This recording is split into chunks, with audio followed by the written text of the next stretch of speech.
ஓகேவா? ஓகே. இன்றைக்கி தான் எங்களுக்கு மேரேஜ் ஆச்சு. ஸோ எங்களோட ஜனநாயக கடமையை ஆற்றுறதுக்கோசம் நாங்கள் ஓட்டு போடுறதுக்காக நாங்கள் தம்பதியாக வந்து எங்கள் கடமையை ஆற்றுறதுக்காக வந்துருக்கோம்.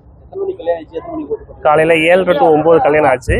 இப்போது மணி முடிஞ்ச உடனே வந்து இப்போது ஓட்டு போட்டுருக்கோம். மணி 10-11 ஆகுது. புதுசாக இருக்குது, ரொம்ப புதுசாக இருக்குது இந்த வாட்டி ஓட்டு போடுறதுல. தமிழ்நாடே வந்து இந்த தேர்தலில் ரொம்ப வெயிட் பண்ணிட்டு இருந்தாங்க. ஸோ நாங்களும் அதே மாதிரி ஈகராக வெயிட் பண்ணிட்டு இருந்தோம். ஸோ அதனால் நாங்களும் என்னுடைய ஜனநாயக கடமையை ஆற்றுறதுக்கு நான் வந்திருக்கேன். ஓகே, நன்றி. என்னுடைய பேர் ரவி ராகுல். என்னோட மனைவி பேர் வந்து சிவரஞ்சனி.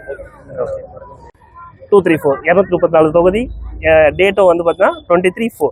ஓகேங்களா? அதனால் எங்களால் மறக்கவே முடியாத நாள் வெல்க ஜனநாயகம். நன்றி. ஜெய்ஹிந்த்.